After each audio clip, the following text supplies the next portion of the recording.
Este caso. La desaparición de Caylee Anthony. Es uno de esos que se te quedan grabados, ¿no? Tantos giros, tantas preguntas, sin respuestas. Totalmente. Y las fuentes que nos has pasado, bueno, pintan un cuadro bastante complejo, ¿verdad? Todavía. Tenemos a Investigation Discovery, a la revista People, CNN con la cronología del juicio, CBS News, ABC, incluso BBC Mundo y Core TV. Es mucha información. Sí, y cada artículo aporta un nuevo matiz a esta historia. Nuestra misión hoy es intentar navegar por esta maraña de información, ¿no? Sacar a la luz los puntos clave, las inconsistencias, para que nuestros oyentes puedan entender mejor este caso tan perturbador. Me parece perfecto. A ver por dónde empezamos. Bueno, pues pongámonos en situación. El 16 de junio de 2008, Casey Anthony, la madre de Caylee, sale de la casa de sus padres en Orlando, Florida, llevándose a Caylee con ella. Y a partir de ese momento, Caylee desaparece. No se la vuelve a ver con vida. Un inicio ya de por sí inquietante. Totalmente. Durante los siguientes 31 días, los abuelos de Caylee, George y Cindy, no tienen ni idea de dónde están. Y Casey, mientras tanto, les cuenta que está en Tampa Bay trabajando. Y ahí, claro, es donde empiezan a saltar las alarmas, ¿no? Exacto. Según Investigation Discovery, una de las primeras inconsistencias importantes fue que Casey afirmaba haber hablado con Caylee después de la fecha en la que supuestamente la niña ya había fallecido. Eso ya te pone los pelos de punta. Totalmente. Y luego está la historia de la niñera, una tal Sunny, que Casey se inventa de la nada. Le crea toda una vida, doble uno rico que trabaja para Nickelodeon, incluso un niño llamado Zachary, que supuestamente jugaba con Caylee. Increíble, todo inventado. Ni la niñera, ni el novio, ni el niño. ¿Por qué crear una mentira tan elaborada? Esa es la gran pregunta. Es que ese patrón de invención es clave en este caso, ¿verdad? Si lo miramos en conjunto, te preguntas, ¿qué intentaba ocultar Casey con todas estas mentiras? Claro, la pregunta es inevitable. Y la invención de Sunny, la niñera, tuvo consecuencias reales, ¿eh? La persona real con ese nombre, Zenaida Fernández González, llegó a demandar a Casey por difamación. Imagínate verte envuelta en semejante historia sin tener nada que ver. Una situación horrible. Y luego está el tema del supuesto trabajo de Casey en Universal Studios. Durante años sus padres creyeron que trabajaba allí como organizadora de eventos, pero la realidad es que solo había trabajado ahí 4 años antes. O sea, que estuvo fingiendo todo ese tiempo. Exacto. Incluso se inventaba compañeros de trabajo ficticios. Su madre, Cindy, llegó a ir a Universal para conocer a una tal Juliette Lewis, una compañera de trabajo inventada, y la esperó durante hora y media. Imagínate la humillación y sobre todo la sospecha creciente que debió sentir Cindy en ese momento. Es que es muy fuerte. Y claro, Casey fue condenada por perjurio en 2011, por mentir bajo juramento. Pero incluso años después, durante la demanda por difamación de Zenaida Fernández González, seguía insistiendo en que Sunny la niñera era real, aunque admitió haber inventado la historia de dejar a Caylee con ella el día de su desaparición. O sea que se contradecía a sí misma una y otra vez. ¿Por qué aferrarse a esa mentira? Es una pregunta que nos hacemos todos. Y hablando de preguntas, la revista People recogió el testimonio de uno de los miembros del jurado 10 años después del juicio y dijo algo muy revelador. Mi decisión me persigue hasta el día de hoy. Es que este caso te deja con una sensación de inquietud, de que algo no encaja del todo. Totalmente. Este jurado, aunque en su momento no encontraron pruebas suficientes para condenar a Casey más allá de toda duda razonable, seguía teniendo la sensación de que algo terrible había sucedido. Claro, es que el sistema judicial a veces se queda corto, ¿no? El jurado tomó su decisión basándose en las pruebas y en la ley, pero las emociones, las sospechas, eso se queda ahí. Sí, y este mismo jurado también comentó que los fiscales les parecieron arrogantes, mientras que el abogado defensor, José Báez, parecía ser el único que realmente se preocupaba. Curioso cómo las percepciones, la dinámica en la sala del tribunal pueden influir en la visión de un caso. Sin duda. Y años después del juicio, en un documental recogido por People, Casey por fin rompió su silencio. Mentí, admitió, pero nadie preguntó por qué. Una declaración corta, pero que abre un montón de nuevas preguntas, ¿verdad? ¿Por qué mintió? ¿A quién o a qué estaba protegiendo? Exacto. Volviendo a los hechos, CNN nos ofrece una cronología muy útil.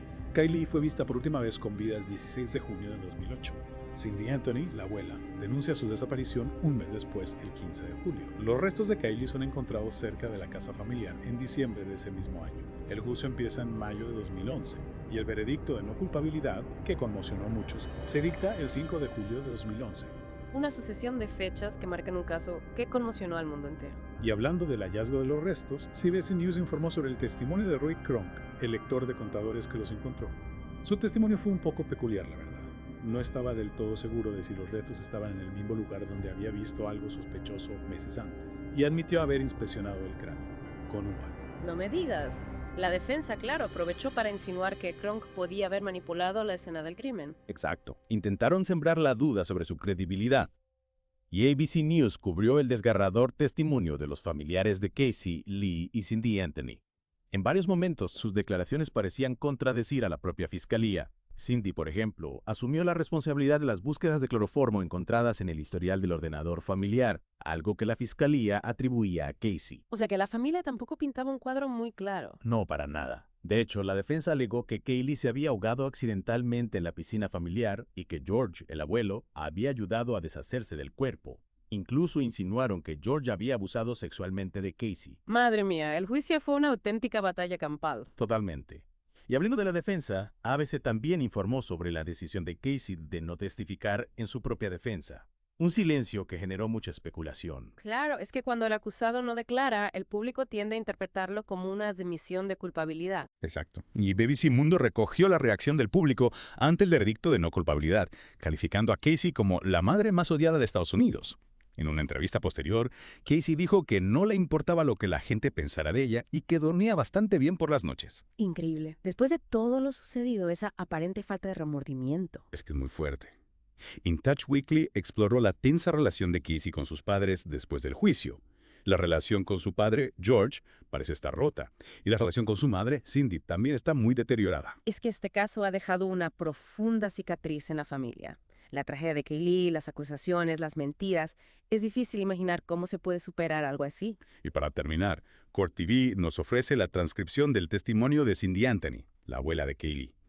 Su testimonio fue largo, muy detallado, y en él describe conversaciones con Casey, el hallazgo del coche, el terrible olor que emanaba del vehículo.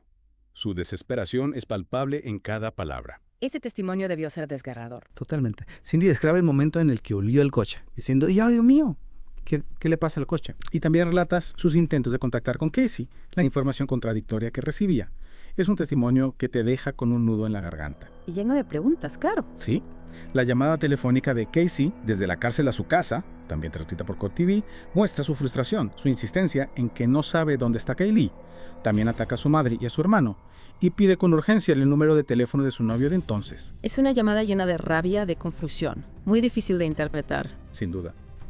Y como decíamos antes, la abuela olió un hedor a cadáver en el coche, según informó ABC News poco después de la desaparición de Kaylee. Esa llamada al 911 fue clave en la investigación porque alertó a las autoridades sobre la posibilidad de que hubiera restos humanos en el vehículo. Claro, a partir de ahí la investigación dio un giro decisivo. Y por último, In Touch Weekly detalla el breve paso de Casey por la cárcel. A pesar de haber sido condenada a 4 años por mentir a la policía, ya había cumplido la mayor parte de la condena mientras esperaba el juicio y fue puesta en libertad poco después de ser sentenciada. Un final que dejó mucha gente con la sensación de que no se había hecho justicia. Sin duda. Las inconsistencias, las historias contradictorias, la invención de la niñera, el falso empleo, el olor en el coche, la familia dividida, son solo piezas de un puzzle mucho más grande. La decisión del jurado de absolver a Casey de los cargos más graves a pesar de todas las dudas sigue generando debate. Y la verdad sobre lo que le ocurrió a Kaylee sigue siendo un misterio. Un misterio que nos deja a todos con una pregunta. ¿Qué pasó realmente con Kaylee Anthony?